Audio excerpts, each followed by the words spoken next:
Mix by रिक्स recording studio Baroda. DJ करण देखती होता जान बाहर रहनी घरे रहे आराम से, बाहर रहनी घरे रहे आराम से।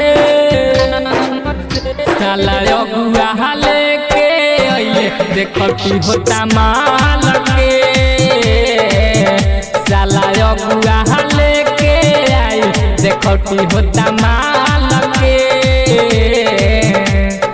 बाहर रहनी घरे रहे आराम से, बाहर रहनी घरे रहे आराम से।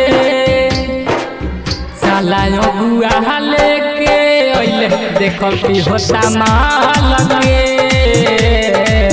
साला अगुआ लेके अइले देखती होता जान के।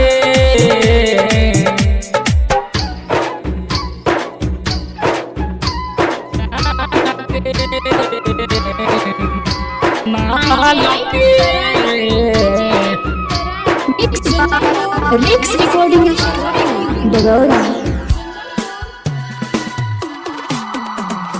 हमारा तो पता रहे ना हमके बतौल कोई और, मन कहरे कि जहर खाई मर जाही खड़े खड़े। हमारा तो पता रहे ना हमके बतौल कोई और, मन करे कि जहर खाई मर जाही खड़े खड़े। सपना देखा के दूर दे हलस अरमान के, सपना देखा के दूर दे हलस अरमान के। साले अगुआ लेके अइले देखती होता माल के, साले अगुआ लेके अइले देखती होता जान के। सपना देखा के दूर दे हलस अरमान के। डीजे करण साले अगुआ लेके अइले देखती होता माल के। संदीप संतोष रोहित हो मानिल हमार बात के, मन जे समाही संग जाई हाथ में हाथ डाल के। संदीप संतोष रोहित हो मानिल हमार बात के, मन जे समाही संग जाई हाथ में हाथ डाल के। चहले राहुल ओकरा के अपना जान से,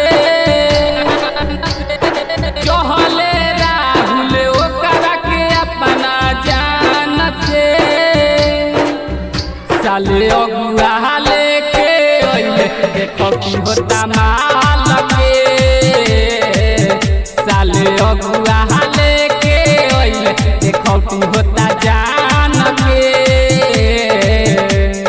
बाहर रहनी घरे रहे आराम से, बाहर रहनी घरे रहे आराम से।